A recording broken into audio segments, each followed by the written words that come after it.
Hey, Shane. Oh, how are you? I'm excellent, buddy. How are you?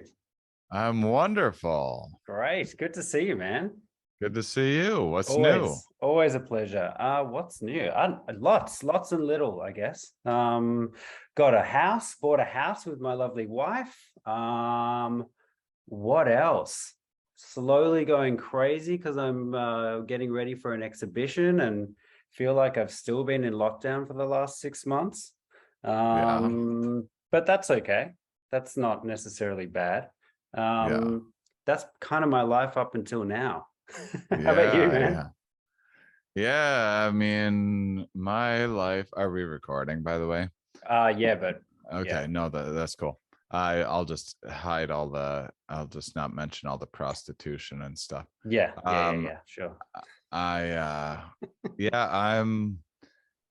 I well, I just moved to Raleigh from Wisconsin, like very spontaneously, because I came to check out this area where I'm going to do this camp out festival. And then I Mm, was like, oh shit, this is going to be a bigger deal than what I originally realized. And what it will take to make this thing great is for me to be there for 3 months leading up to it and making connections and meeting everyone and putting all the pieces together.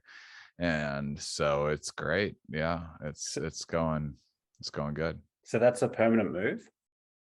No, I don't know how long I'll stay after the festival. It could be as short as a couple of weeks, Mm, and could be as long as I don't know. Maybe we'll do another one earlier next year to try a different time of year too, just to experiment because we're hoping for it to be an annual thing. And so if that's the case, then maybe I just stay here through the winter. I don't know. I'm flying by the seat of my pants right now for sure. awesome. Yeah, great. Yeah. So, Yeah. for those listening, Shane, you have, since our last chat, I'm sure everyone already knows, but just in case, you have started an all new, highly successful podcast with Ramin. And that has blossomed into a festival. Yeah. A Yeah. possible cult. I would love it to be a cult that I could join. I'm always Yeah. looking Yeah. for a new cult. Well, we joke about making it a cult. Yeah, Mind Under Matter is the show. My good friend Ramin Nazer, who's an incredible artist and exceptionally prolific and posts a lot of quirky, funny stuff almost every day. How good's Ramin? Um, He's awesome. Love that he's guy. he's incredible. I just 10 minutes ago I got the newest piece of art for the upcoming episode that's coming out in a couple days, and it's like, oh my gosh, you nailed it just Yeah, every time. yeah. It's so good. I mean, it's crazy just because it's like we also are just we we basically like we have the best merch in the business Yeah, too, true. like all of our shirts and things are awesome and cool, and it's amazing. It's a fun thing to be a part of. I feel very grateful. Yeah. Yeah. Yeah. So I started that. So for the listeners, I have my own podcast that I've had for 8 years where I interview scientists. I'm a stand-up comedian by trade, and in touring, I started looking up universities and interviewing them. And then Ramin is another stand-up comedian who I met along the way and became friends with, and became now he's popular on Instagram and stuff. His main thing is art, but he's a hilarious person. And he interviews kind of mystics and creative types and stuff for his podcast. I think you've been on, or no, you've had Ramin on yours, Yeah. right? Yeah. Yep. Yeah. Had him on here. And then I and so one day he asked me to be on his show one day, and in the middle of the recording, he was, because we've collaborated a bunch in the past. He's like, I've been meaning to ask you, maybe we should like try to collaborating on a thing. I'm like, let's just do this. And then that was episode 0 of the show, was us discovering that, oh, this is a show that we're doing. and created it in real time and came up with like our sign off and a bunch of the aspects of the show in real time. And I think that was really fun for listeners to get to hear too, because it was very spontaneous, and then built it over time. And then so we kind of have a yin and yang thing going on. He's more spiritual, I'm more like evolution based person. And then because of like the evolution thing, I think like pretty I I think about deep time quite a bit and how it influenced how our brain works today and that sort of thing. And he's more of a futurist, likes thinking about space and aliens and things. And also he's way more into technology and new things and where it's all heading. And I'm way more into nature and understanding like wildlife and things like that. So we have a lot of good we have a good dynamic and cover a lot of stuff, and it's a super fun show. Then what happened was, I wonder if your piece is even in it. Maybe not. Oh yeah, no, we had some fan art that we put in. We were talking about, we did a joke, like as a joke we talked about, because we have jokes about we joke about how Australians say too easy and no worries, and we've started applying that to our lives more, of just like loving that disposition of like getting the monkey off your back and like all the stuff that I'm like in bed depressed over because I don't want to check off on my to-do list. Just trying to approach that with like a too easy, no worries. No worries, mate. Yeah. And on February 22nd of 22 this year, we made that International Mind Under Matter Day as a joke, and then talked about what International Mind Under Matter Day would look like going forward in years to come. And we have all these amazing artists like yourself that listen to the show and everything, because Ramin's such a popular Instagram artist. I toured with a psychedelic show, and so we just have all these incredible artists. And we were talking about how fun it would be to get to a festival together where there even just like some camp out. I talked about like this camp out I was at with all these great psychedelic artists one time, and it was one of the most fun experiences that I've ever had. It was like very small and intimate and really cool. And then we got talking about that and how much we like yurts and Yes. staying in yurts. And then a guy that's a big listener and like Patreon supporter of the show, from like month one, emailed us and was like, hey guys, I own a yurt retreat and I started doing festivals at it a couple of years ago at my property. And we're like, okay, and explored it. And what the guy's main thing is for a living is he has this Life is Art production company where he does he rents like audio visual equipment for big concerts, but then he also does like lighting for all of these big artists. So all of the big fantastic stage lighting stuff, he does all that kind of stuff. He has the lighting board. Their lighting board they use now, they bought from Fish like a couple of years ago. They sold Fish the Fish? Is that a band. band? Yeah, it's a Mm. very popular band in the United States. It's not my biggest cup of tea, but it's like a jam band. They started as a Grateful Dead cover band, All right. like a long time ago, and then got off into their own thing and became like modern day Grateful Dead-y type of crowd, I'd Yeah. say. Right. The Right. closest thing to Grateful Dead that exists. The Neo Deadheads. Yeah, Yeah. yeah. Yeah. And so we were like, okay, that sounds fun. Let's try to put this together. And at first we were like, maybe it'll be like a small intimate thing. Who knows what? We'll just have a camp out and see what to put together for next year. And then it just kept on evolving until I was like, this is a festival. This is a big, we need to get X number of people for us to like fill the space in the appropriate way for because we're having science talks and stand up and music and lots of things happening all at once. And so I don't want like a stand-up comic or scientist or band or anyone else to be playing to, you know, a small audience. And so Yeah. and then that's when I up and moved. So I came and visited like a small camp out that they had, like 300 person, 500 person thing in May. And then I saw it and I was like, well, I have to move here. I have Yeah, to this move here to works. put all this together. Yeah. Yep. I'll take Yeah. that. Yeah. Awesome. Yeah. Man, I Yeah. was I think yeah, we chatted to you. I was me and Yuri, my wife, we've been weighing up getting back over to the United States and having a good hangout there again.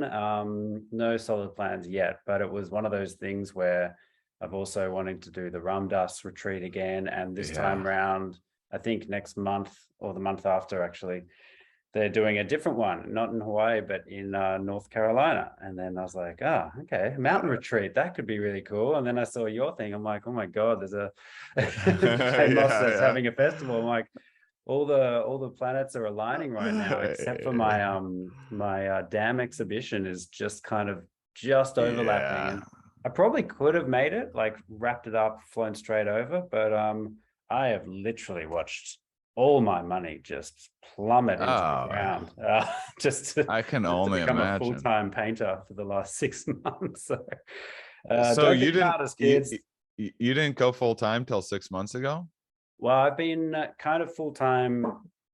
I have been full-time for about a year and a half, but that's also encompassed doing murals, assisting for murals. So I've been a full-time painter for a long time, but for the last 6 months, I've just only focused on my studio practice, which has a zero return until exhibition day. And that's not even Wow. guaranteed. So yeah, it's a tricky one because the exhibition stuff, the studio art is much more like I know I can get a much more refined product, or not product, like a much better, it's the best I can do. It's the best image I can do. The mural Right. stuff is usually on a quicker deadline. It's a little rougher, but you can get away with a lot more when it's really big. Yeah. So I enjoy the studio work. I like the finished product, but it's yeah, you know, it Yeah. it's financial suicide. I'm excited for you though. Yeah, I'm I mean, excited you're still too. so young and everything. You're so talented. I'm sure it's going to be great. Thanks, man. Thank you. But Yeah. well, it's yeah, good to hear that it might be a recurring event because I would love to come and hang out with you guys and get see ourselves in our final form, in our best, laughing hysterically at absolute nonsense and frolicking in nature. Oh yeah. We have so much nonsense planned. It's ridiculous. What Because a is lot of planned? well, um, so we're building the whole so it's meant to be a physical manifestation of the Mind Under Matter show. So because we combine art and comedy and science and philosophy and kind of like more woo stuff as well, because that's more Ramin's thing. That's so we have like there's a large camping area, and within that there's a few other things going on, but then there's a road down to the main stage on the lake, and on that road we have like artist row, so a bunch of the people in our community are going to be displaying all of their awesome stuff. And then there's around the lake there's these kind of peninsulas, so there's one for wellness. There's a really nice outdoor sauna on one of the peninsulas, so we made a wellness one, so we'll have ice baths and yoga classes Oh and man, this is like a festival meets a retreat, everything. yeah, Choose your own flow adventure. workshops. Yeah, Yeah. great. And then another peninsula has like a bunch of science talks and things on it. And like I just confirmed Dan Ariely today. I don't know if you know him. No. Um, he's about as big as they get with scientists, I would say, because he wrote a book um uh what is it like The Honest Truth of Dishonesty, and oh man, I've read so many of his books now. I'm blanking on. I got them right here. The Honest Truth About Dishonesty, Dollars and Cents, Predictably Irrational was a really good one. Kind of like, why do we behave in these seemingly irrational ways? And here's these things. It's a really cool. He has this really interesting story. He was and his TED Talks have like 15 million views and stuff like that at least. But he was, I think, in chemistry in college, and there was a horrific, he was the victim of a horrific chemical fire and almost lost his life. And then he was in the hospital. Like if you look him up, like he's growing his beard out now, like he has a beard on half of his face, and like most of his face is still scarred, and like half of his body is like totally, he's still to this day, like I don't know, 40 years later, still has to have like surgeries and things. Like that's how bad it was. And he was in the hospital for like a year or two with just like burn stuff. And one of the experiences was that the nurses would like change his bandages, and it was like incredibly painful, and they'd do it really fast, and he'd be like, can you slow down? And like this is too painful, and they'd be like, it's better just to get it over with. And he is like, can you just anyway just go slower, like even if it's like it's my pain, can you just let me have it how I want to? And this ongoing argument, and so when he finally got out of the hospital and went back into school, he became a psychologist instead, and started studying pain at first and pain perception, and fucking ran a bunch of studies, and first off realized those nurses were wrong, went back, told them, they believed him, and he's like, but why were you so convinced you're right? And it was just what people's intuition was, like rip off the band-aid. And learned all of it. And so then from that started building these concepts about perception that have influenced science in like a bunch of different ways. Like, for example, so regarding pain and understanding it, like there's all of these subjective experiences, and there's this kind of peak end rule that he developed, which is that your experience and perception of the pain that you experience, or pleasure, has to do with what like most people would think, okay, you had this experience that had 100 units of pleasure or pain in it, so you just like average that out over the course of minutes or whatever, and that's how much, like it's in this unit, like that's how pain works. And so they tested that to find out.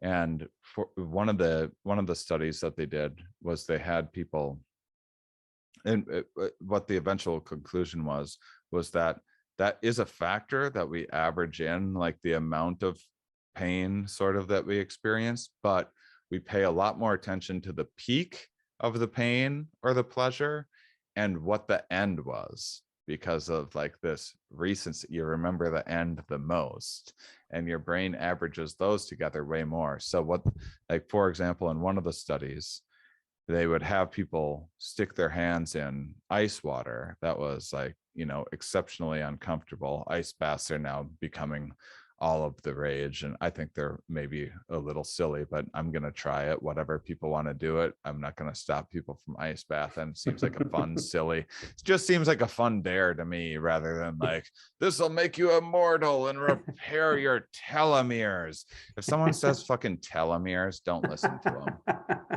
them. It's like all that's the go-to buzzword for like manipulating people into thinking that you know a bunch of things about how they can live forever or whatever. That's awesome.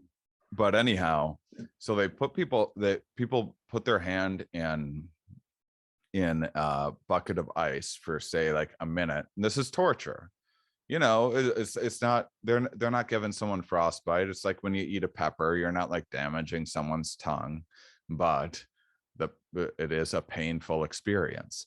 And you have them put their hand in a bucket of ice for a minute, and then and you reverse the conditions too, so you don't just do one and then the next one or whatever. You do them, you mix them up so they don't know which one was which, and then so that's the control.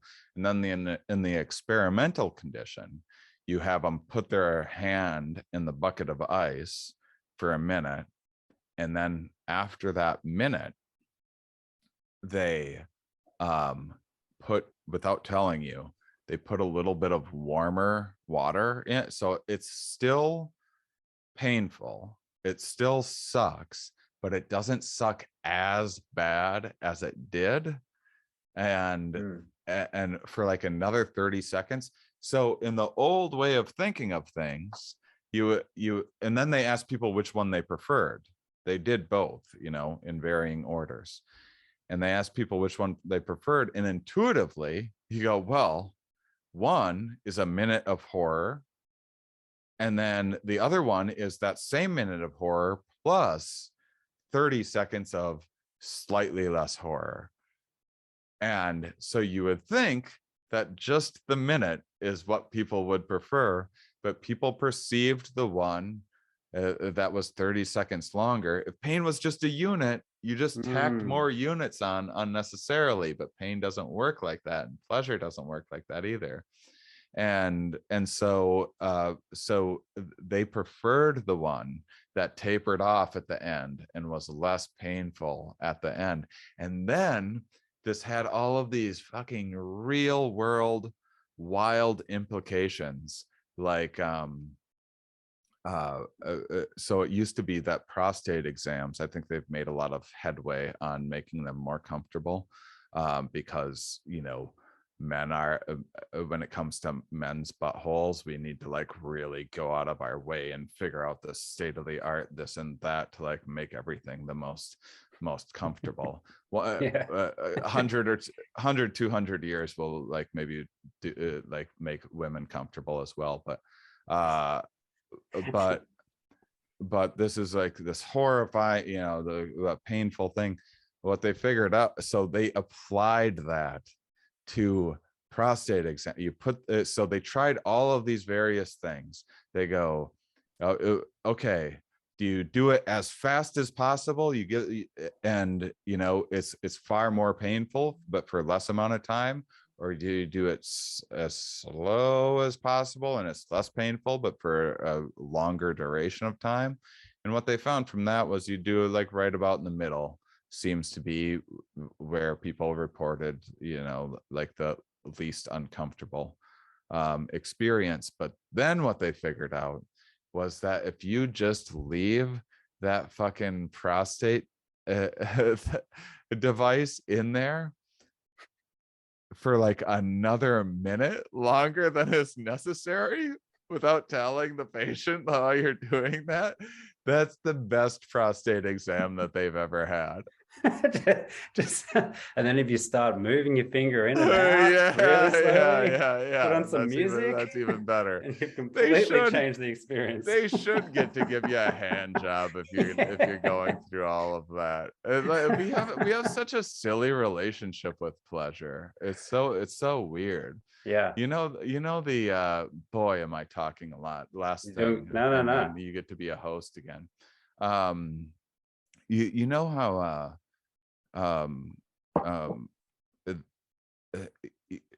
in the US, I don't know what it's like in Australia or whatever, but in the US, they're doing all these clinical trials for MDMA and researching various psilocybin mushrooms are now. They're getting it happening in Australia too, which is great. But yeah. Yeah, I've been Yeah, following so that. It's fascinating. this stuff's really coming along. It's showing a lot of promise, yada yada. And this is all fairly new. I think the original map, the Multidisciplinary Association of Psychedelic Studies. I'm not just talking about geography. Mhm. The MAPS trials with MDMA, I believe, started in 2014, and so this is new. That like phase 2 or whatever, like beyond an animal model study started at that time, and there was a lot of hubbub around that time. Well, so phase 2 went really really well, and they started phase 3. So phase 2 was like, you take the worst of the worst people with treatment resistant PTSD. We're talking like, you know like veterans that had their saw their buddies' limbs blown off into smithereens, and I can't get over it, and of course, and like victims of sexual assault, just like the worst of the worst cases, tried every medication, tried everything else, and so they got in like, well, nothing's working for these people, let us try this. So that was phase 2. Phase 3 was like, okay, now we get to just try this on the general population for just general PTSD, which is great. But before that, before going to phase 2 and phase 3, so they had all this incredible data. Like, I've been interviewing scientists for a long. I'm actually more and more standoffish about psychedelics and how much I promote them, because I don't Mm. always see the benefit in the general population. I think some people can get out of control with them, and so I've myself gotten out of control with them. But um and it can yeah, it can It can lead to cook all you. sorts of, It can it can totally, cook you, it can yeah. fucking, people that think they're like getting over their ego are actually Oh, emboldening, and spiritual ego is the most annoying of all the egos. oh my If you're going to god. be an egomaniac, at least dress like a real estate agent, please. Yeah, yeah, Like, don't wear yeah. dreadlocks and beads. That's the most annoying of it, all the egos. it really is. It really is. It's like, yeah. If you really think you're better than me, like, how? Mm, Like, lots of yeah. people are better than me, but like, don't be clearly so much like uh, uh, worse Yeah, than lamer than my me. lamer than me, and act like you're a fucking god. Mm. But anyhow, but in these PTSD trials with MDMA, that like, so I interview the scientists every week for Here We Are, and we only talk about psychedelics like once or twice a year, but uh, I I'm no statistician. I would be lost as an actual scientist, but I understand what's being told to me pretty well. And when you have, depending on what the subject is, sometimes if you have something, you test something in like 55% of the time, you get this outcome. Sometimes that's really significant. That much of a difference, just that like little 5% better, can be significant. Or if generally like 80% of the time it has just like the tiniest little difference or improvement or whatever, like, that's also significant. And I've never really seen anything like, if it was anything else, like, I wouldn't even believe that it's true, because something like in the phase 2 trials of MDMA for PTSD, 67% of the people that went through these trials no longer had, which is usually like someone comes in, they have some consults, they do MDMA, there's other consults after, so there's also like a big therapy aspect. Another important part is like, maybe these people weren't attending therapy as regularly as they were in these trials, and that alone helps quite a bit, but they tested for that too against placebo. And so 67% of the people in these trials, when checked back in a year later, no longer qualified for having PTSD, meaning not that their life is perfect or they never had any PTSD, meaning that they, where they're at right now, they would not qualify for a PTSD trial because they don't meet the criteria or the threshold any longer. And nearly 100% of people had lower PTSD than before those trials. And That's like there's amazing. hardly anything like that. Now here's the crazy thing, which is why I went off on this rant. They start phase 3 trials, and the FDA was asking them, is there any way that you can take the, like, this is great what it's doing for PTSD, but can you take the part out of the MDMA that's like the euphoria? They're literally like, is there any way you can make this not feel good? We like the not making them feel bad anymore. Can we take out the part that makes people feel good? What the fuck is the logic there? I mean, And I why don't think they go, that, can you take the addiction out of like all these like opioids we're prescribing? Where's that conversation? right, exactly. Insane. Like what? Like I can't even follow the train of thought. I guess the train of thought is like, well, pleasure can lead to addiction, but there's not Exactly. really any evidence of that when there's plenty overwhelming evidence of like, I don't know, It's just it just seems like intuitively good things are addictive and hedonistic or whatever, and we who like cares if it feels sinful good? or like whatever. Yeah. Mm. I Yeah. mean, I just So it's so hard to even relate to that train of thought. Like I can't I even yeah. I know. And so like I think if there's any like takeaway from this whole conversation, that would be probably the most important thing you could ever hear is, find a doctor that'll give you a hand job. Yeah, yeah, Probably. or a nice prostate exam. You know, Very nice. I'm almost at the age, and I'm counting down the years.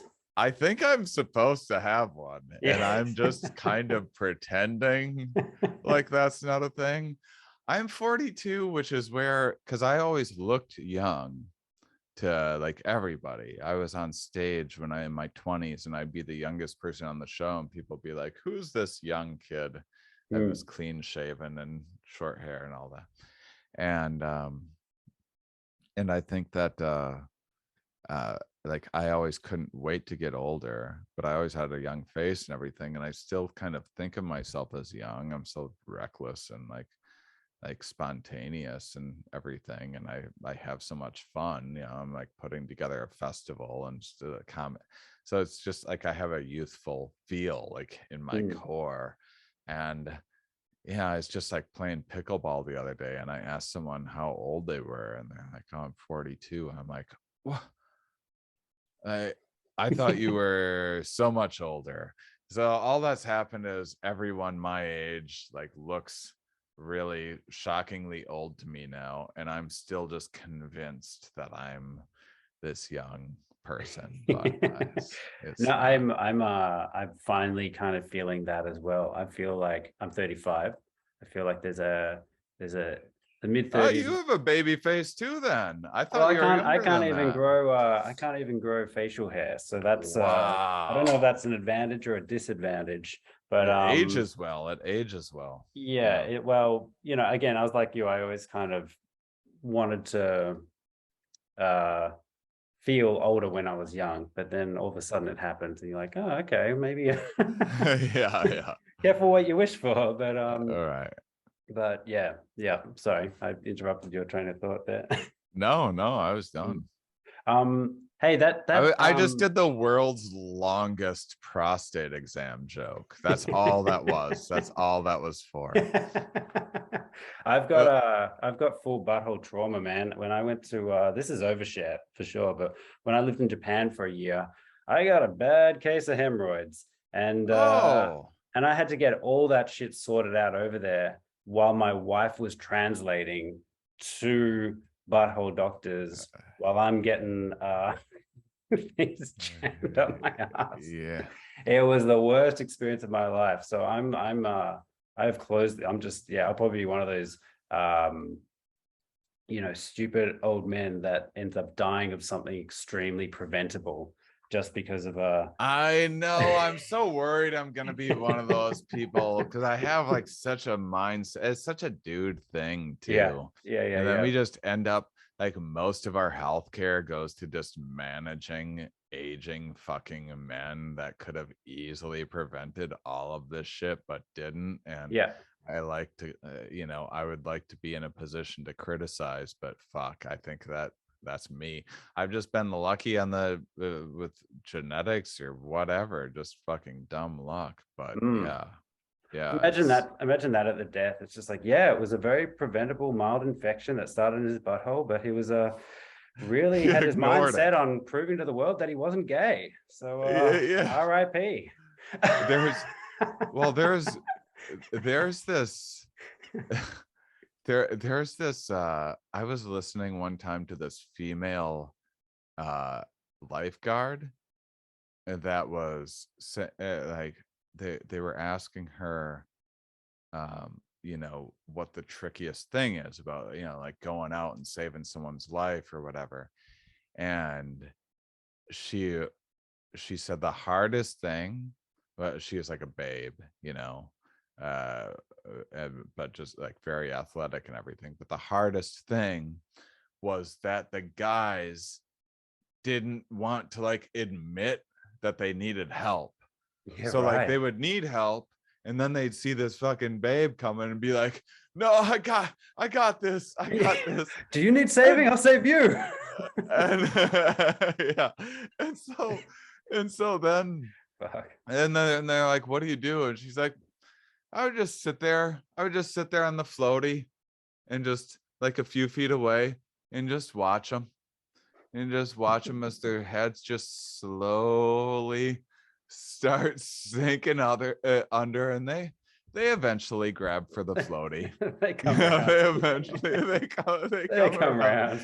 But that's Oh, like that must happen so much many times with like with just the fucking male ego. Like, I don't want to be saved by a dude. Like, I wouldn't care if I was drowning and there were like this like new form of swimming that these two like greasy like macho like or super flamboyant lifeguard men came across, where they like somehow like they have like something about it where they're like the propulsion from them butt fucking is like a jet ski that just shoots across the ocean.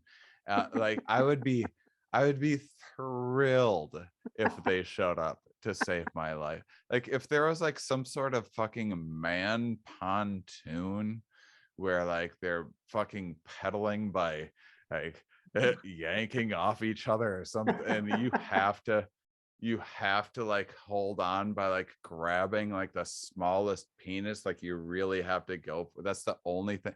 you got to join the Whatever, I train. don't. You got to join the train. You gotta join the what, who gives a fuck? You're drowning in the ocean.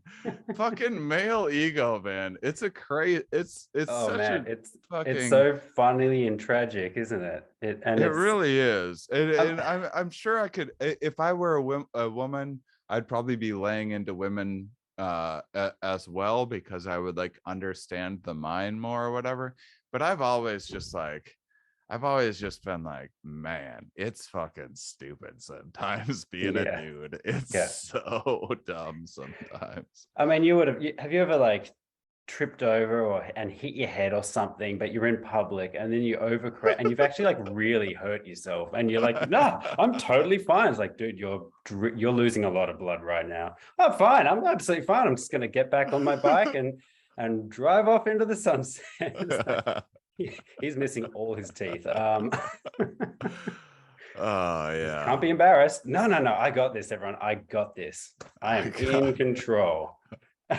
Yeah, that's a whole genre of internet videos that Yeah. we now get to Yeah. watch. Yeah. Yeah. Hey, And it's worse because of that. mm, Hey, that scientist you were talking about with the whole pain Dan, thing, Dan Ariely. Dan Ariely. You've That had him was on that was before, right? just He didn't invent the pain scale. That's not the guy, is he? Is it? no, no. No. He was one of my first guests ever, and I was Right. so lucky because he's one of the biggest scientists, at least science authors. Like he has 3 New York Times bestsellers, and Mm. I just happened to be good friends with like one of my good friends, Dan Ariely, was his mentor and connected me as a favor and everything. But Mm. he's a big deal, but he's a fun guy. He's just like super fun. And so he is just like, I reached out to him last night and he's just like up for this sort. He's at Duke University, which is in Durham, like pretty close to Raleigh. Raleigh is called there's this area is called the Research Triangle. Mm. There's Duke University, Chapel Hill, and North Carolina State University. And then there's like 20 really good, those are really big universities. Then there's another 20 universities within that. And a lot of the best researchers in the entire country are right here. So I'm able to get all of these amazing people here to come and just give talks How and good. chat with people and stuff, and it's just like Oh, how it's such a good. dream situation. But yeah, but that was just the start of his. That's where he started, and then he got into, well, what are these other peculiar ways in which we think, in which our intuition misleads us, in which we think intuitively, which happens all the time, that something ought to be this certain way. This is the logical thing to do. Predictably irrational is much of this idea, but it turns out that what looks like irrational, an economist would think you're crazy for buying a lobster dinner, for some lady you just met or something like that. But from looking at life from a lot of the drives that caused us to be here, how we evolved to be here, the way in which we advertise that we're social creatures, that our social life and advertising to our friends, our bosses, potential mates, the idea that, yeah, I just went into credit card debt over this stupid lobster dinner, but your genes don't give a fuck, because if you get laid that night, you could potentially have your genes going on 1,000,000 years into the future. So a little credit card debt is a small price to pay. It's Right, right. so so economists would look and be like, well, here's how people should spend money. Why would anyone ever go out to eat? Why would anyone go to a festival? Mm. That's silly. Like, why wouldn't you just work all of the time and be productive and spend wisely in every situation? And it turns out there's just like a lot more going on Yeah. than that in our lives, and some like actually hidden rationale behind why we behave in these seemingly irrational, why we like dancing, just the silliest fucking thing in the world. Why would I like your art when I can see a picture of a landscape that's an exact representation of the Mm. thing, not some artistically creative, like adding all of this I always forget the word, surrealist kind of uh, influence to it. Why would you do that when you can just look at a picture and Yeah. from a rational point? And it turns out that there's actually some just much more complicated rationale behind why Mm. those Mm. sorts of things are attractive. Yeah. And so that's a lot of his work, and it stemmed all from that fucking crazy injury and almost dying and Yeah. overcoming that and studying pain, and he blew up the field in all these ways. And Man, so what was I was listening to something recently, and it was basically kind of outlining that like progress only really comes from like pain, discomfort, or when something is really wrong.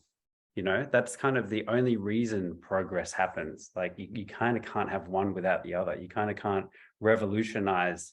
You can't have a revolution without it all crumbling down. It just kind of won't, like, there's not enough momentum to kind of force that to happen. People are so complacent. But yeah. you disagree? Yeah. Well, I don't think that suffering is always a necessary part of, like, say, the creative process. And like a very, very quick example, first of all, what I agree with is that a great deal of problems have been solved and creative solutions have come from pain and suffering and discomfort. Absolutely. But how many times have you grinded away suffering over this or that idea, and then the actual inspiration comes to you in the shower when you weren't thinking of it about it at all, and that was the best insight that you had, and you were sweating for weeks over this and trying so hard and trying to solve this thing and doing whatever it is, and you worked and worked and worked, and I mean, probably that was necessary to then go like to where that in that relaxed state, the subconscious is like, oh, okay, he gave me a second to get my voice in. But yeah, I mean, it's difficult to say, because I think that stress is one of my favorite things to not to experience, but to study. And you know, stress by its very nature is meant to delegate energy to more pressing salient issues. And so so when you are stressed, when you just hit your head accidentally and want to shake it off in front of a bunch of people, like, part of the reason why you're acting so stupid is because very quickly a lot of your energy just has been delegated to your limbs and everything. It's shut off your digestion, it's shut off like parts of your memory and other things. It shuts down parts of your immune system and lots of other stuff, just to delegate energy to be like, well, let's not die, so let's catch ourselves in this thing, or let's play it cool really quick. And so I think, and that's fine in acute moments, but I think when people are chronically stressed, I think they aren't giving those slower processes. It would be like the prefrontal cortex, a lot of your delaying gratification type of stuff, which I suppose is kind of a suffering in and of itself, but a pretty mild one. And that waiting, that patience for the bigger payoff, doing the right thing when it's the harder thing to do in the moment, um like putting off the little reward now for the big one later. I think a lot of that stuff gets disabled during in chronically stressed people and during acute stressors, and it can happen culturally too. So I think that you don't always get the clearest thinking out of pain. So I guess before I would go like throwing myself intentionally into stressful situations, which I've done so many times in my life, looking back now, talking to my, if I could talk to myself, I'd be like, yeah, you actually don't always need to like get yourself in the most amount of discomfort and trouble to like facilitate that catalyzing of those good ideas. But it's an aspect of it. And there is, I mean, one of my favorite things is I do like problem solving. I like when something comes up with the show, like, for example, this is this backdrop that I have on Mind Under Matter, and it was like, well, how do we we're in two different places, we're having a pandemic. How do we make something that's studio quality, and we don't have much of a budget, and how can we get something so when start touring again or whatever, it's mobile. And so I got like flat lights and small camera and like small everything, and this little tapestry backdrop, and like, okay, well, but how do we make that look good though? And then Ramin's like, oh, we could put like little TVs over it and it'll look like a cool, and it was Oh, just there's a like all real these aesthetic little, to your show, man. There's a real unique aesthetic that makes it stand out from all the others. That's for damn sure, and it looks great. yeah, thanks. And a lot of that was just problem solving.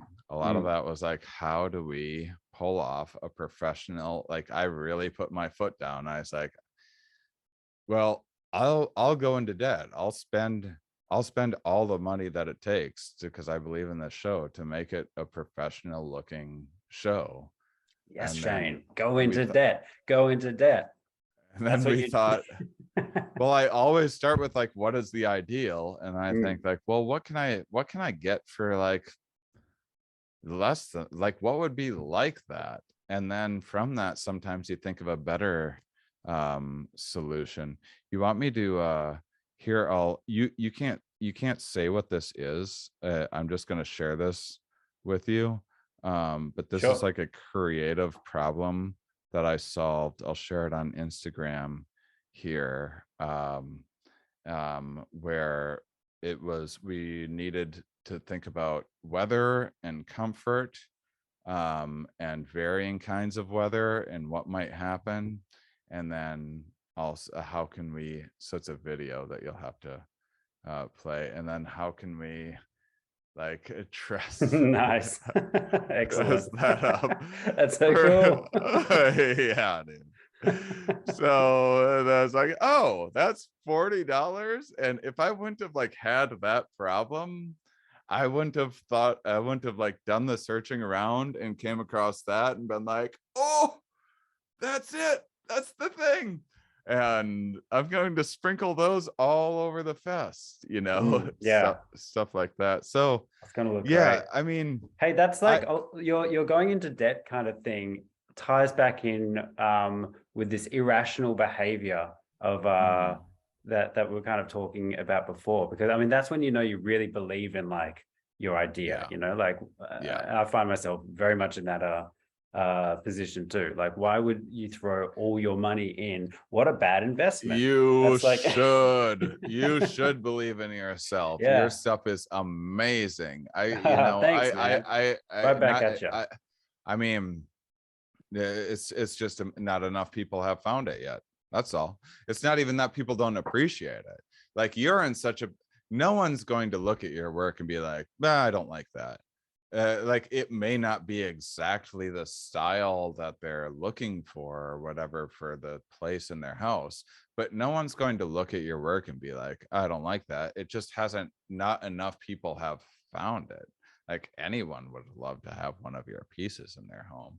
And that's kind of the way that I feel with like Mind Under Matter as well. Like, we don't have a big audience because I haven't done many other podcasts or promoted or anything. COVID's been a mess. I've been focusing on the quality of it, but our retention is insane. And our Mm. Patreon support is we get like very little. Like, once people start listening, they don't stop, and they're like obsessive, and they're like regular listeners and stuff. And it's like, yeah, this is, I know it's going to work because it is working. And when I meet the people that listen to the show, I'm like, these are smart, interesting, awesome people. Like, that's great. You're doing something right. So I say, like, you absolutely should believe in what you're doing. I mean, the world's fucked, and it's like no one appreciates anything good and whatnot, or wants to, it's more a matter of no one wants to pay for anything anymore, and Right. and that kind of shit. And then you need like a certain amount of, but one day your paintings could be like $1 million a piece or something like that, because they start being collected and they're a scarce thing. There's no reason why that couldn't happen. It's just one of those long shot things. But yeah, but anyway, so So let me nip that in the bud and say, keep on believing, and your stuff's amazing. But Thanks, buddy. there Appreciate are it. practicalities involved. So Yeah, well, what was that train of thought? but a lot of the most successful ones are the best marketers, right? They're not the not always the best product, Exactly. not always the best product, that's Exactly. for sure. But That is for sure. also one of the, that's, I love Australia a lot, but it's a very removed country. Right. Living in the States is very fertile soil for the arts, I think, for You ever comedy. think about moving? Oh man, absolutely. Me and Yuria, my wife, were very, very close. We kind of decided we wanted to. We hadn't put any. We were looking into visas, and then COVID happened. One of Wow. my good friends, Reese. He's Reese Mitchell. He's an actor, and he's incredible. But he moved over there, and he was starting to really get some good traction. He was making some really great connections, and then he got cast in a pretty lead role with of a film that was produced by David Lynch, one of his absolute all-time heroes. And he got the role. He did it. It was fantastic. And then he'd written like I think a pilot, and he'd done all these other things. And then COVID happened, and then it was all bets are off. And he had eventually had to move home. And it's just kind of like, 2 or 3 years pass, and those, if you're not around, especially in a place like LA or something, like if you're not around, like it's Oh, a believe blow-in me. city, man. It's a blow-in city. So Oh, I those know it. those connections dry up, and Oh, yeah, so believe me. I'd love As to I'm like just go reaching out to old friends of mine to be like, hey, how about having me back on? Like, out. oh, I just haven't reached out to you because I haven't, because of COVID, I haven't like had it. I didn't want to come on your show to like just Mm, promote my podcast, like I wanted to have like a thing. yeah. But 2 years went by. Now I reach out and like, oh, because a couple of your friends have more Instagram fans. Really? Really? Yeah. Okay. But I mean, All right. I would totally move to America. But it's funny, we were kind of floating the idea recently, but every single time we're like, you know what? I think we should do it. Trump gets in. Then again, you're like, well, you know what? Yeah. I think we should do it. Abortion's banned. You're like, fuck. It's really fucked up around here. Yeah. I It's mean, yeah. there's so much diversity, and maybe that could be a big part of what leads to like so much of our artistic and creative expression Mm. in the United States. But I love it over there though, man. I've spent yeah. been to Hawaii a few times. Been there for I think 3 months is our longest time over there. But it's a great country. It really is. And there's just so much. There's so much there. So much cool Yeah. shit. So much cool nature. So much Yeah. everything. It's Yeah. Yeah. mm, Well, our problem is we take it for granted, and like a lot of prideful ignorance and stuff, because mm, that is a thing that doesn't come, it's like you uh, like culturally, yeah, us had it so good for so long that you took it for granted, and then when you take things for granted, you don't do the things necessary to like keep on progressing or learn new trades or whatever, and then things get really bad. And then when things start getting bad, now you can't think straight and everything else, which is like, I mean, my God, especially the last couple of years. But it's like, I look, if I dressed if I was dressed in like a bunch of shirts of like any politician that I picked up at at a truck stop, like that's what I wear every day. Is like if I just had like a Joe Biden like fucking jumpsuit on right now, you'd be like, what the fuck? What the fuck is this guy doing wearing his fucking Joe Biden jumpsuit? What? Who does that? And lots of people do that. It turns out there is MAGA flags and fucking Trump Rambo flags. Like my my Idiocracy. That movie, it's Idiocracy. insane. Mm, I'm from that shit. My grandparents, I go to their, I just went to their house recently. I mean, they're dying soon, whatever, but they spread this on their kids. And they had, they like once got a picture with Donald Trump for a fundraiser because one of their kids inherited money from another person, like married a rich guy that he didn't work for it either, but inherited shit. And and uh, and that was enough. Just getting a picture with Donald Trump was like, that was like a celebrity that they met, and they've just like, they're just from a small town, like grew up on a farm and shit, small town, like 1,000, 5,000 people maybe now, but when they are growing up, way less. And they got, like, you walk up to their house, they got their picture. They used to have the mega flag in the window. Her sister, like just down the street, has the Trump rainbow flag, rainbow, not rainbow. That'd be awesome. Trump rainbow flag, Trump Rambo flag in the, Yeah. like, not as like a This Trump is politics, people. Rambo flag, Donald Trump as Rambo in their fucking yard. Imagine how fucking dumb you'd need to be, and they are dumb. They're as dumb as you come. And uh and fortunately got my brains from my dad's side. And uh, and so you walk up, there's the picture of them, this fucking moron, and then they have like handwritten in marker on their front screen door. You have to see it to move in.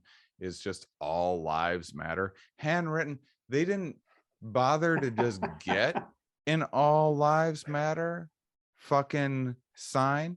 You like, it's fucking madness. It's like, who even are these people? And it's like, they'll put up anything but a fucking swastika. You walk into their fucking bathroom and there's fucking Donald Trump stickers and things all over their bathroom mirror. Like, it's the first thing they see when they wake up. Dude's probably gonna be in jail soon or dead, or like what? Like, holy shit, this is how you're ending your life. And then I go like, well, the prefrontal cortex, it's the first thing to deteriorate. They're scared, small town, Fox News tricked them, blah blah blah. But you're also supposed to be the party of personal responsibility, so take some fucking responsibility and educate yourself, because you look like a fucking moron. And so we have stuff like that in the US as well, so it's not all great.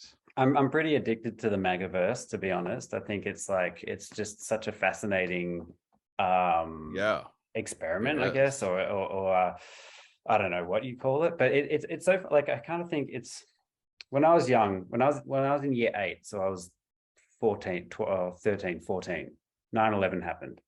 And from that point onwards, we were kind of, the media and everything kind of perpetuated this idea that, like, religious radicalism was Muslims. This is a Muslim problem. This is a problem that well, we don't know why, but the Muslim religion seems to have this unique problem, and they need to, like, weed this thing out. There's this big narrative like that. Obviously, anyone with a brain would be like, well, these are, this is crazy fundamentalism, and that doesn't speak for the Muslim religion at all. Right. But now, in the last, a half decade or more, we've kind of seen that completely be, like, I feel like this kind of strong America is like the fight against the terrorists, but we've actually kind of seen this big transformation of religious fundamentalism and radical thinking completely take over one side of politics. I've always thought that. Like, and that was that side of the family that was always like so scared of terrorists and everything. And it's like, you don't understand. It's the reason why that shit happens is because there's a little old lady in fucking the Middle East somewhere saying the exact same shit that you're saying right now to their kids and grandkids, but it's about America. And instead, you're just saying the Middle East. There's this video game called Hunting Saddam or something like that. It wasn't a terribly popular video game, but it was something like that, like 15-20 years ago.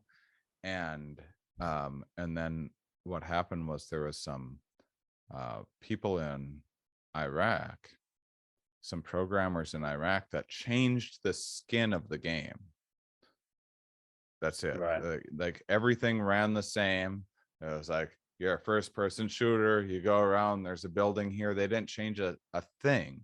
They just changed the skin of the game and flopped the uniforms and called it Hunting Bush or whatever, George Bush or something like that. And this propaganda was just like the biggest outrage. Can you believe the sort of thing that these people make? And yeah, I mean, that's the best way to roll someone, is use their own ammo against them, you know what I mean? Like by just flipping that, like there's actually kind of a great point being made. It's like, this is your game, right? This is the game you made and engineered. It's just a flip of perspective. That's all that's happened with that. Right. Speaking of video games, did you hear Kyle Rittenhouse released a video game? Yeah, unfucking believable. That kid.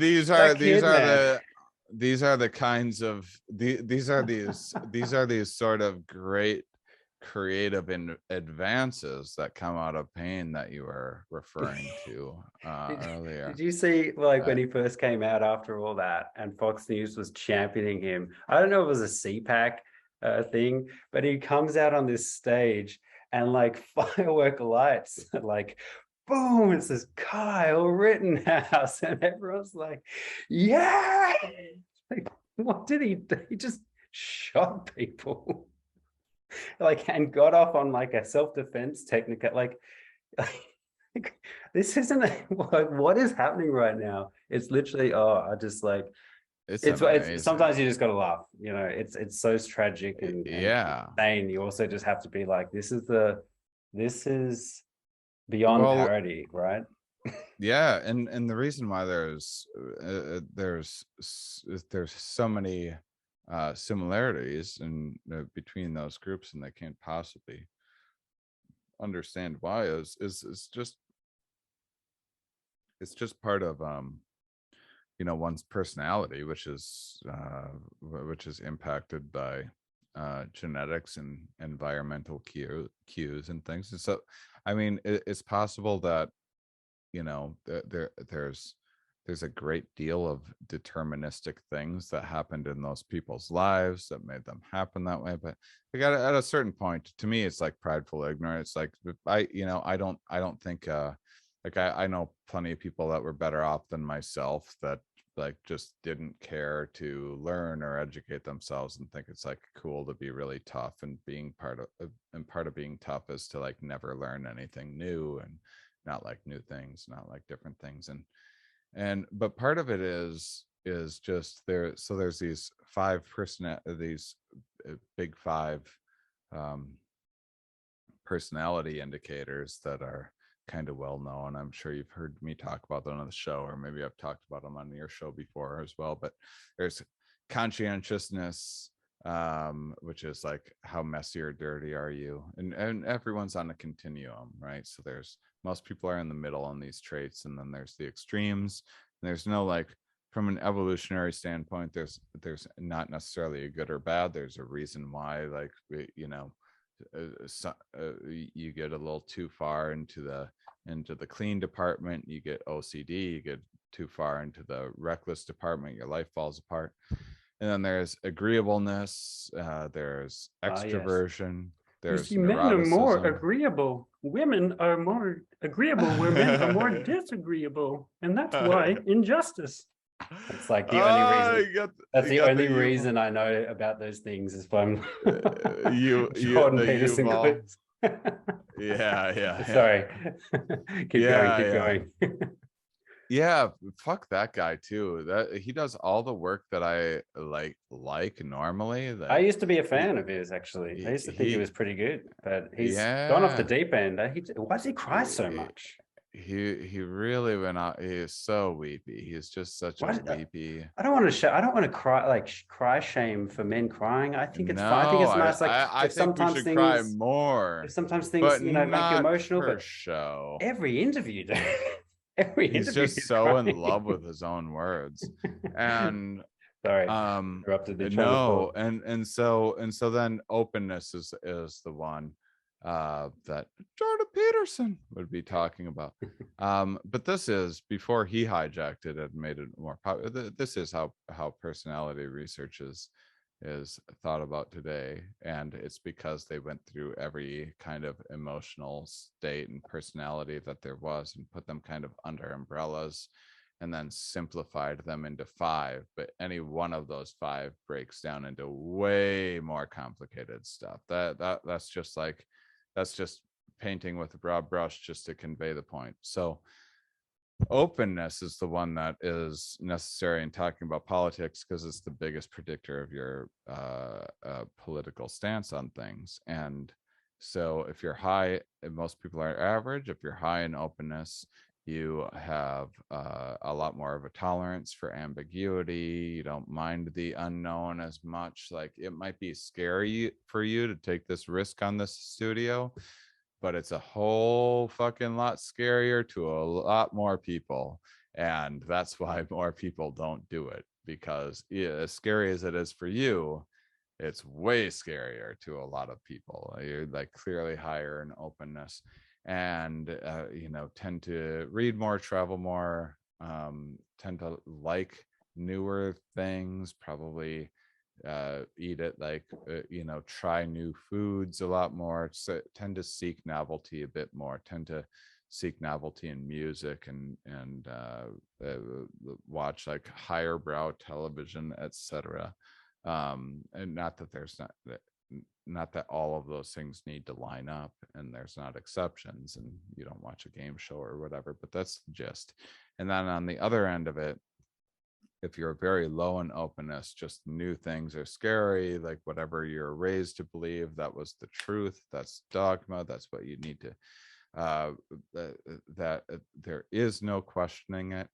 And your religious background was the right one, your country is the best, uh and you advertise accordingly, big symbolism, like uh, uh putting on a put putting these people in like groups of people wearing 2 different shirts. They're gonna find themselves collecting around the same shirt colored people, that sort of thing. And one of the things is that we change, and we can change that. Openness is one of the most flexible one. So when you are being threatened in some way and shit's really on the line, there is sometimes when you become more conservative, more vigilant. If you're at a festival, you might be loose, you might be partying more, but then you're caring for your kid the next day and you're like, oh, I don't want them to break a leg on a swing set, even though you were like out having a wild time. So all these things are flexible, but in broad strokes, probably modern life is so complex right now that you need a little more flexibility than humans have ever needed before in the 400,000 years that we were uh, uh, potentially last evolved and had lived these hunter-gatherer lives, and things happened slowly. And one of the things about openness is it's influenced by in subconscious ways like bacterial threats, virus threats, threats to livelihood, threats of violence, all of the so when you have like a global pandemic and then you have like liberties perceivably taken away, especially if you don't understand why, and then you're watching like everything through a box on TV that is trying to get your attention through the scariest means possible. Presumably you're going to become more you're going to become lower in openness and take less risks, whereas on the opposite end of it is in culture after culture, when life has gotten better, when sanitation has been introduced, when clean water is introduced more, when people are healthier, when people are more active and living healthier lives and have more vacation time and are mentally healthier and not stressed and not worrying about getting murdered walking down the street or viruses taking off every which way or having food on the plate or whatever else, they always become higher in openness, meaning it can lead to more creativity, more expression and everything.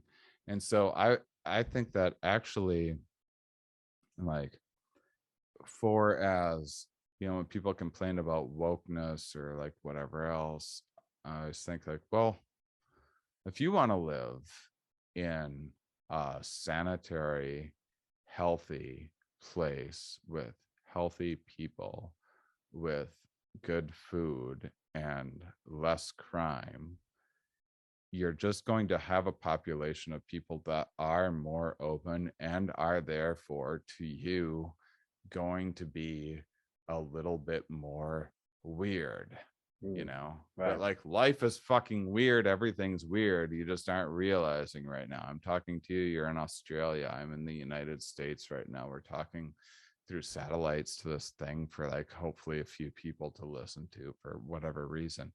And everything's weird about that happening. Everything's weird about this fucking table. If I think about it for long enough, everything's weird that I exist. Everything's fucking weird.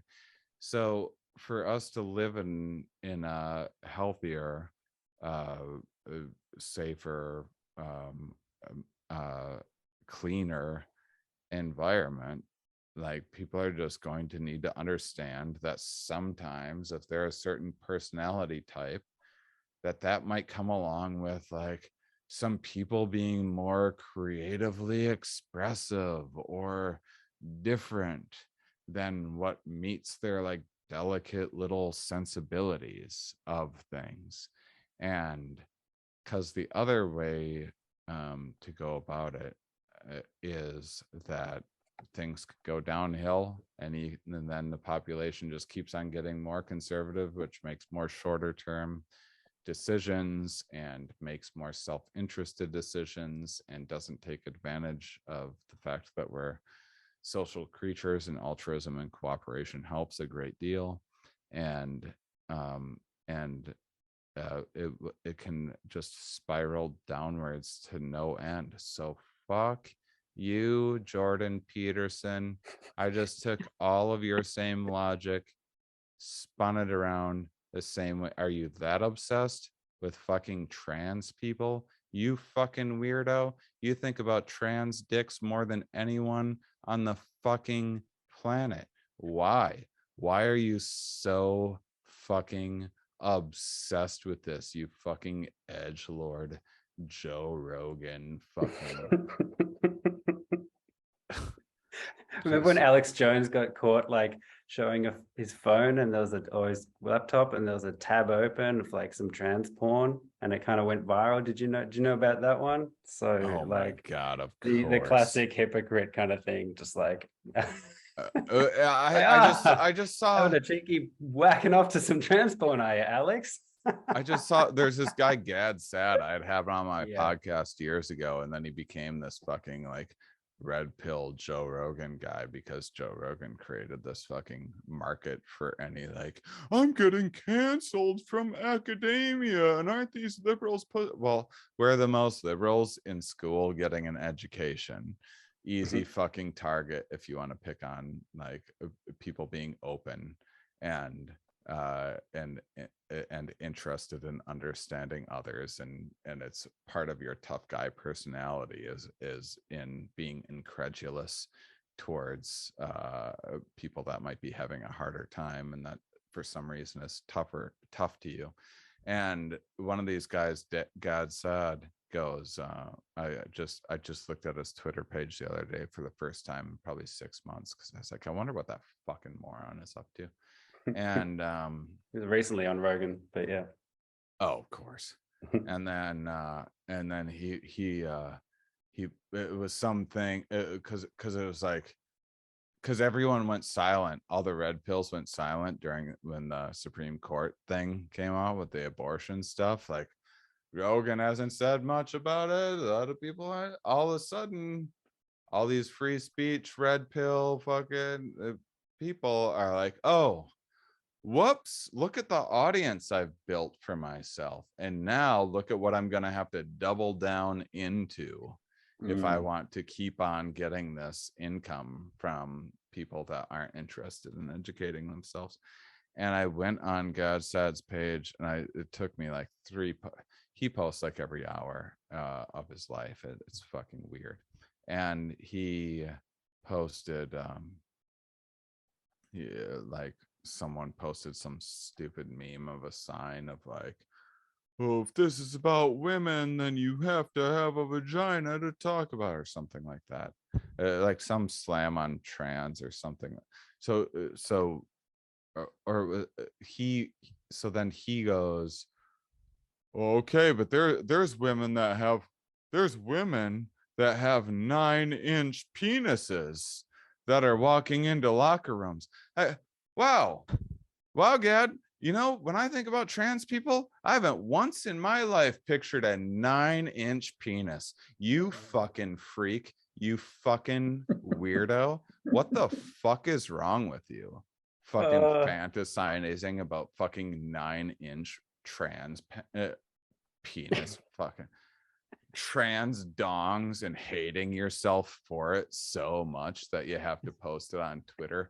Who the fuck is sitting around fantasizing? What the fuck that isn't trans themselves? Like, what the fuck is wrong? And then you're attacking those same people. It's just such obvious hypocritical. Well, there's there's a huge, it seems like there's a big hungry audience for these people. Like Dave Rubin's a good example. These like disenfranchised leftists who Tim Pool as well, you know, and they keep parading as a lefty, and then they just spend all their time going on about right-wing things. It's like, it's okay, like if you're just right-wing, just be right-wing, but like I think that stop saying you're progressive. It's this superpower where it's like the right can welcome them with open eyes. See, everyone's leaving the left, and it's a weird thing. Like throughout the pandemic, I enjoyed your Twitter feed, Shane. And yeah, and also I think like with your podcast, Here We Are as well, I think that was actually a really good thing. I found it really useful to kind of navigate the shitstorm of misinformation, because, you know, like we're talking about Jordan Peterson, for example. Like, I think, like, as a psychologist and stuff, I've watched a lot of his videos back in the day, and I thought they were great. A lot of his self-help stuff, you know, I've heard it before, I've heard it in other places, but it's great. But you know, and again, it's like these kind of very verbally fluent.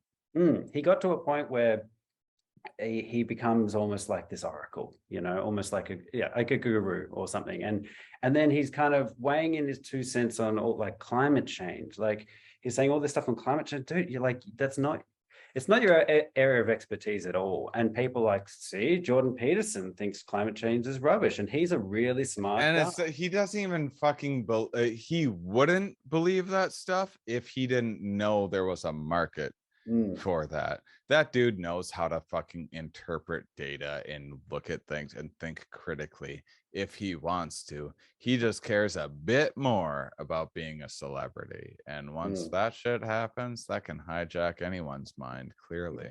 Well, it's the culture wars stuff, you know. It's there's a huge audience for the culture wars, and it's overtaken real issues. But yeah, like kind of back to your podcast and stuff with the whole, you know, Where we where I've have, talked about like octopus last week, and then I talked about like human fossils on Here We Are last week, is or human ancestral cousin fossils. And then I go on and I watch people get popular going, why is everyone talking about politics? Here's my political thing about how no one should, and everyone's too political. Like, all you do is talk about politics. It's all you do. You're creating this and positioning yourself as some fucking moderate, and you aren't. I talk about fucking bees and like octopus and like just weird shit like yeah, that, and that's how great. viruses actually work. But And you framed one thing that I thought was really good that helped me kind of make sense because, you know, when you had all these people coming on Rogan, like Brett Weinstein, I'm not sure, I forget, or Robert Malone, or Peter McCullough. You know, there was this huge thing like, this is a highly distinguished scientist speaking out. I don't think that all this stuff should be shut down. I do think it should be totally open to severe criticism. A lot of people get those things confused. If you criticize severely, you're against free speech. Not at all. But anyway, my point was, your point throughout your podcast that you kind of promoted was like, if you contact any random university, any major university or just random university, look up their epidemiology or virology specialists, ask them, probably 99% of them are going to be in line with this train of thought. Just like, you can just go randomly, random. And you could say, well, they've been bought by this and that. Well, I promise you, they've been vaccinated themselves. So even if they were bought by whoever, why would they themselves, the people that know the most about this shit and supposedly know that it's poison better than anyone else would, why would they inject themselves with that thing if that were like every single one in the, sorry, I cut you off when you were praising me. No. But it is that I think that's a really good sniff test right there. You know, the random study of the experts. Like, I'm not smart enough to know the answers to all this stuff. I see value in questioning. Absolutely. And I don't think the other side should be completely shut down. But there is this like abnormal amplification of the 0.5% of scientists that go against the grain. Joe Rogan doesn't think, I would like to learn about snails, and then contact the University of Texas, Austin, and be like, what do you got for snail researchers? Can you throw me one? What happens is the people are trying to get through the gateway that is Joe Rogan, and what appeals to him is the far out, like, whoa, 1 out of 10 dentists says what now? And that's because he's not going to do a podcast on dentistry, but he'll have a podcast on the dentist that blows the lid off the whole fucking thing. And I'm not saying that dentists are perfect or anything else, but that's just what he does with every one of his academics. Always, it's always ancient alien stuff, it's always conspiracy stuff, it's always wellness stuff. And he makes, for people talk about $100 million on Spotify, I wonder how much that guy makes off supplements. I guarantee it's a lot. So, you know, ironically, you're talking about dentistry as a thing. I think the last time Brett Weinstein was on Rogan, he was doing a huge rant about all orthodontistry is wrong for this one easy trick. If you put your tongue on the roof of your mouth or some weird thing. I've cracked that one as well. Did I fucking call it? And that's Mr. fucking Telomere too.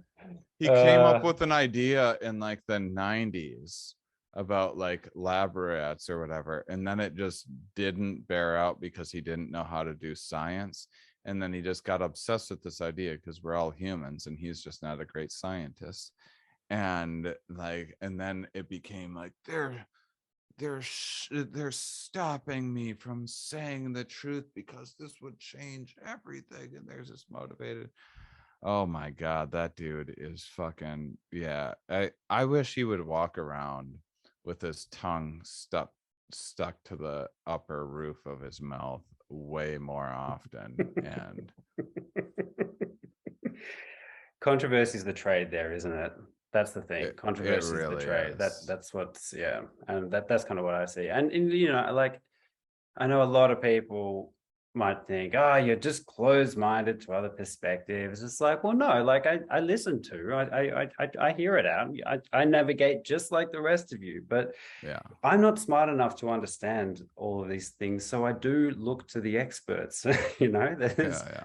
that, like, what else have we got? What else have we got if we just start ignoring the experts? Like, um, I mean, people can take. You don't even need to just listen to the experts. I would say that, like when it comes to virology or biology or like any subject on Earth, it's now really pretty easy to take a couple courses online and get some one-on-one understanding. And what you'll do when you do that, and like understand immunology or something, and see, oh my god, people do this for a living, and you see what they would understand if you keep going. And yeah, I mean, I would say, like, you don't necessarily need to listen to the experts, but you definitely should avoid listening to celebrities and mm, people that are clearly seeking to be celebrities. And like Jordan Peterson is one of those people. Like, clearly he was a good talented scientist,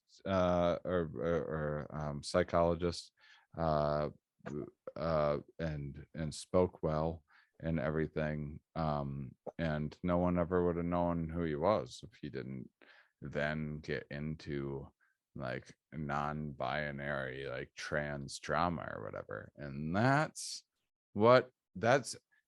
in a world where Jordan Peterson just like used whatever like pronoun thing or whatever as none of us would be talking about him right now.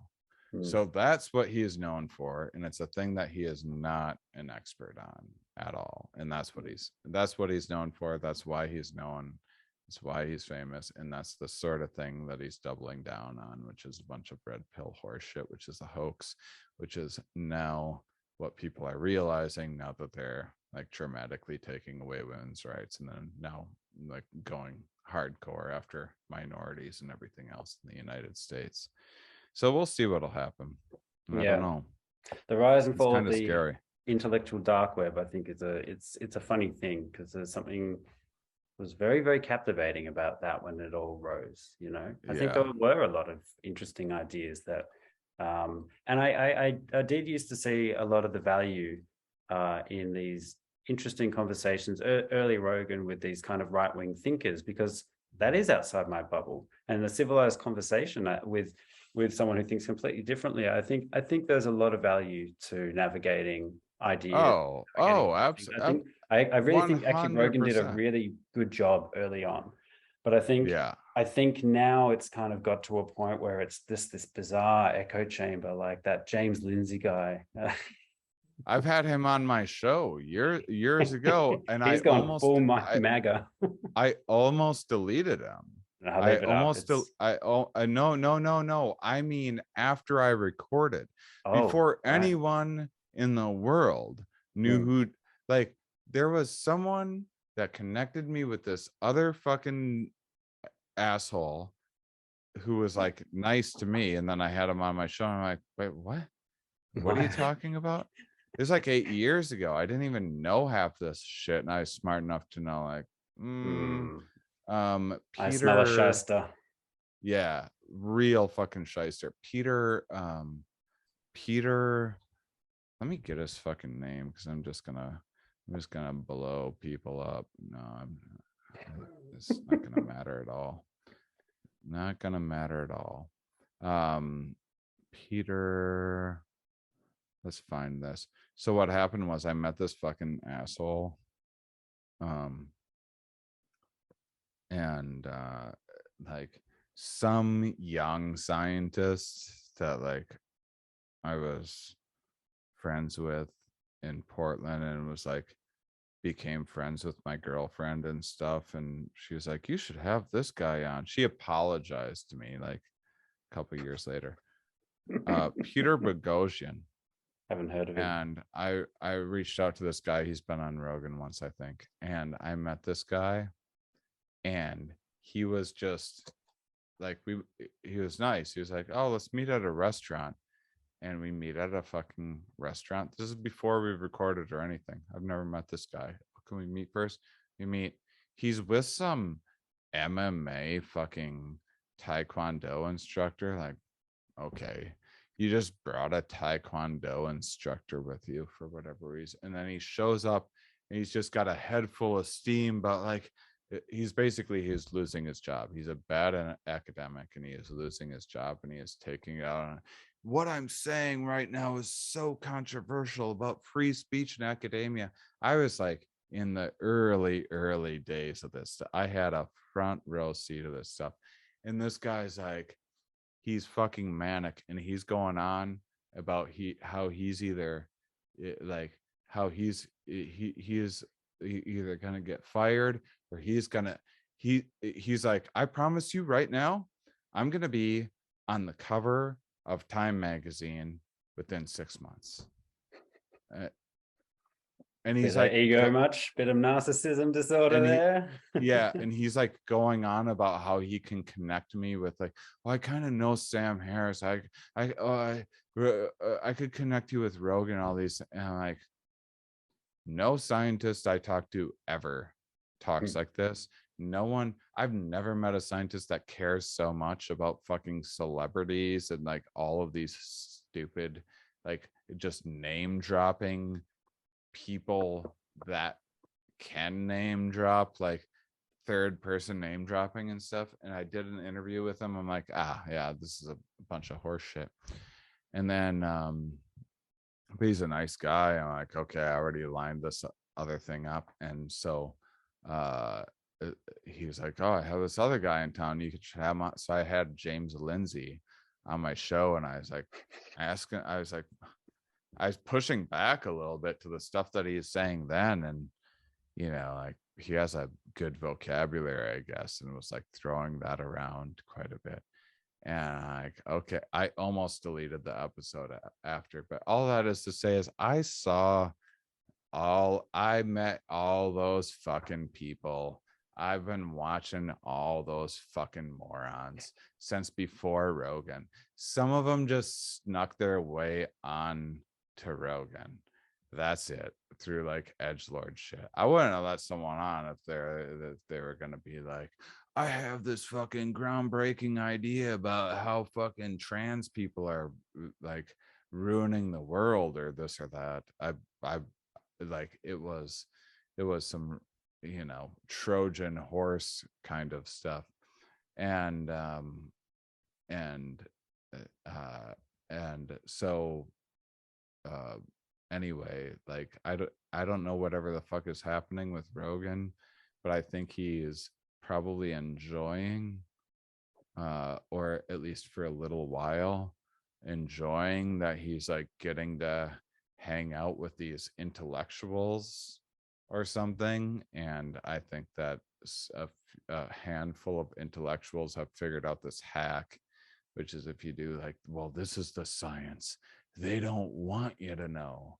Like, well, maybe every couple episodes, just talk about science they want you to know. Yeah. Talk about that science. I know it's like 2 I don't know what you think of Lex Friedman. I think he's great personally, but I think he does a really good job of this. So like, and I think that this is kind of all someone like Rogan needed to do was so let Lex. He would just have two sides of the argument. So recently he had one person on about like understanding Marxism. Then shortly after he had another person on like 2 episodes later saying why that's a big problem. So he explores kind of both ends of the scale. He also did it with, I think he had Oliver Stone on, who was actually like having this kind of sympathetic view to Vladimir Putin with this whole Ukrainian war. Then a few episodes later had someone on to kind of rebut that, who was just saying why that's also problematic. I think that is a very intelligent, balanced way, because shutting the door on certain ideas, I don't believe in either. I think it's fine to have controversial ideas, but it needs to be balanced, and it needs to be responsibly put out there if you're the biggest platform in the world. That's just kind of how that would be like my biggest criticism. So like, for instance, like with McCullough and Peter Malone, or I'm getting their names mixed up there, but whatever, those two cool dudes who are like the fucking gods. Peter McCullough, Robert Malone. Yeah. I mean, get a debate, just get a proper if it's compelling enough, which he clearly thought it was, get someone on the other side to debate these people. I'm sure they could be decoded in real time, and the audience can actually have a balanced way of making up their mind there, or something like that. Something like that. But yeah, I guess I'd weigh the cost in on that. So like, well, when that people aren't going to know any better, and then you have someone who says he's the inventor of mRNA because he's on this like celebrity kick, and a little dug in because he feels like he didn't get credit for this and that thing. And sure, we all feel that way sometimes, but then what he's saying is that all of science and all of doctors are running a Nazi experiment, and that the only one that can save you is himself and Joe Rogan. I think that's like risking hundreds of thousands of lives for funsies, not just with COVID, but with future vaccines and people getting medical treatment when they're supposed to, like we talked about earlier, and not going to prostate exams and things like that, and public trust in the healthcare system. Yeah, I think there is like a greater cost of putting those ideas forward. And I listened to I'm used to talking with scientists, so it raised lots of red flags right away. He goes, the McCullough goes, well, I have no reason to be saying any of this at all. I got nothing to benefit. I got no benefit. Yeah, I'm good. Within 30 minutes goes, surprise announcement, I've cured COVID. My product that I've invented, it hasn't gone through trials and stuff yet, but I cured COVID, and I have a better vaccine. So to be anti-vax, to then like that's the same shit that has started every anti-vax stuff ever, which is the what's the origin of anti-vax? I'm so bad with names, I don't remember this guy. Yeah. Well, I valued your pushback to that. I'm aware that I know people that have had some bad reactions to the vaccine, so I'm not discrediting everything about it at all. But that's like, scientists aren't saying that there's not going to be a bad. We were made aware of that from the scientists. Yeah. The blood clot thing was on the website, and, but yeah, there's a lot of things in place. I don't know all the answers and blah blah blah blah blah. But and I'm sympathetic to people who are hesitant, but just careful who you're taking as gospel, I guess, is the only thing that I think about. Andrew Wakefield is the guy that I was. He's the one that started the whole anti-vax stuff in the first place. It was the vaccine and autism stuff. He's the one that started all of it. There was some hubbub about like Yeah, because people don't understand correlation and causation, and that at, like you at the age that you're supposed to get vaccines is slightly before the age that you're supposed that you get tested for things that autism gets expressed. So um so when people get a vaccine, take their baby in, and gets a scary, and it cries, and it gets a scary needle injected in it, and they don't totally understand and take their doctor's word for it, and then their child ends up having autism, which they're going to have anyway. Then there's like searching of like, what did I do wrong? Did I do something when I was pregnant? And blah blah. And these things just happen, but it's easier to blame somebody else. And so there was hubbub that started about the vaccines causing autism. And so lawyers trying to sue vaccine companies, like lawyers often do, hired this guy, Andrew Wakefield, who's a gastrologist, didn't know a damn thing about any of the subject, and then went to, I think his study was, he went to a children's birthday party and like talked to the parents about their kids' autism, basically, and then that was like his study. And then when it came out, it was published on like some third-rate journal. And when it came out, scientists were like, "What?" And the journal retracted it, and every single other person on the paper, uh, uh, like disavowed themselves from that, because it was found out that was actually the lawyers that just paid some dude that wasn't in the field to make this case, to win a case, that autism is caused by these vaccines. And then he lost his medical license, and then went around the world, usually targeting minority communities who were less educated, and usually immigrants and didn't know better, and uh and would and was trying, and said he was trying to develop his own. So he was trying to lock in deals to have, his whole thing was, oh, instead of giving all the shots all at once, you give them in stages. And he was trying to patent that. And he was trying to say, this way of giving vaccines is causing all this autism.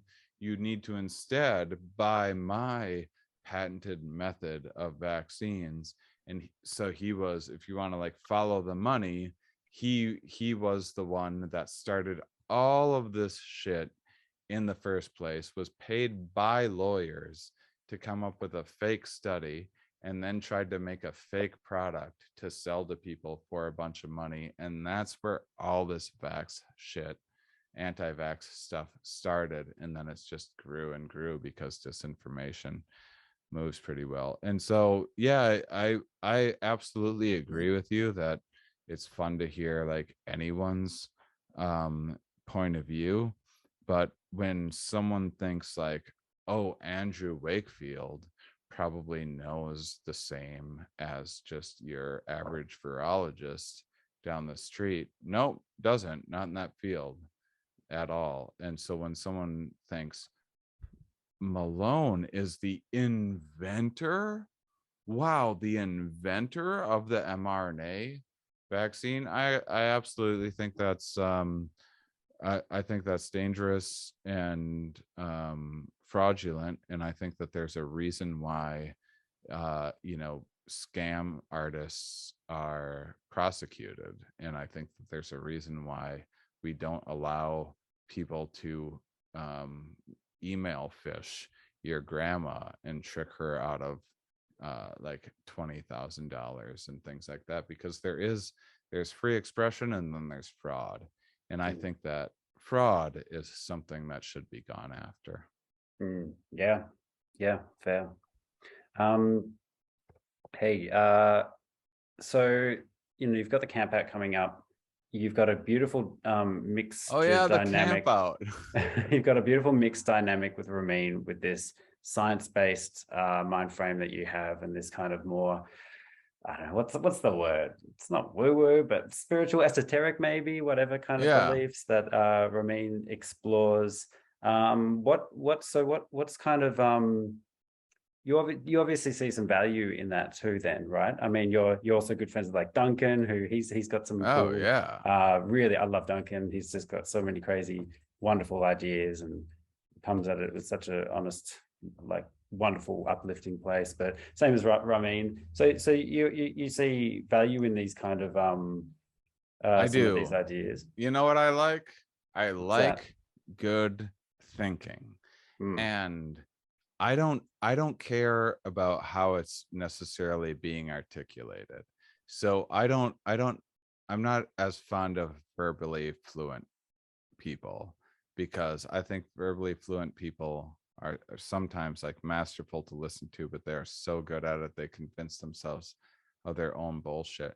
And I love like Duncan Trussell is one of the most verbally fluent people that I know, and I fucking love listening to everything that dude has to say. I'm not saying like being verbally fluent is a bad thing, but some people that rise to the top, I think have some pretty misguided logic. And so what I like is really, really clear and good thinking. And what I think people like that express is actually thinking about things in really, really thoughtful and interesting ways.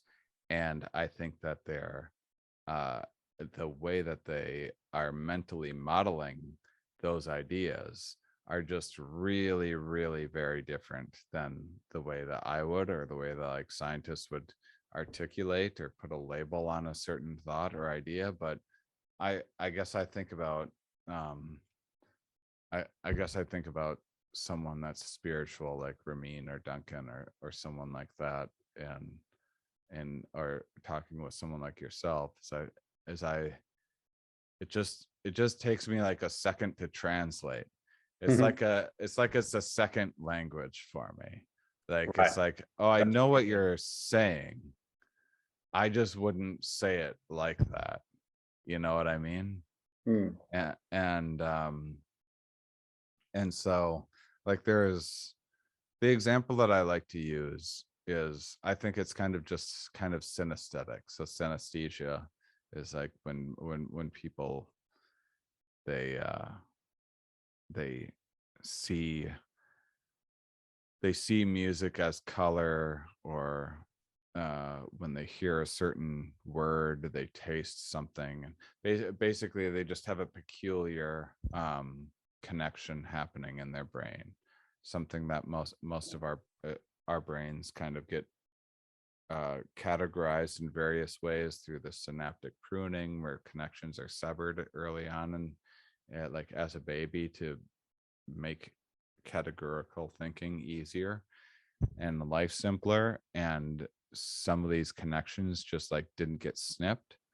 And so there's this synesthetic conductor in like the 1700s who had no idea. He was a brilliant conductor, and he had no idea um, that he had some sort of like anything that he perceived was, he just assumed everyone experienced life the same way that he did, which was like, oh, everyone sees music as colors or whatever.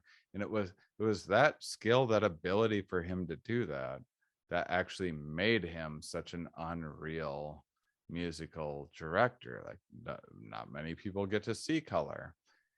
And but when he would conduct the orchestra, he'd be like, hey, I need some more orange out of the flutes.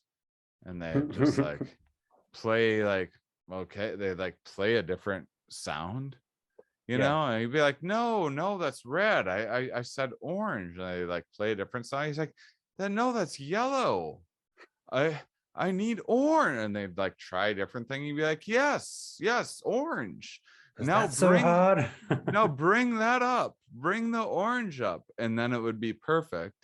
And then eventually the orchestra would just learn to be like, oh, when he says orange, he means B flat. or whatever, and it's just a different language than they could understand, but it was just a different mental model of expressing, in his case maybe even a better way of expressing it to himself, which is why he's so talented, but not so good for the other people around him. And I guess that's how I kind of view a lot of the science versus spirituality, like meaning of life type of stuff. And Right.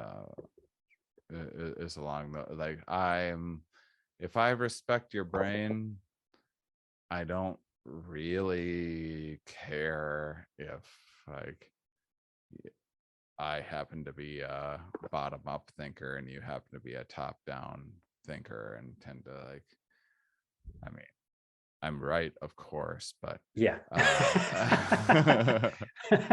I respect your right to be wrong.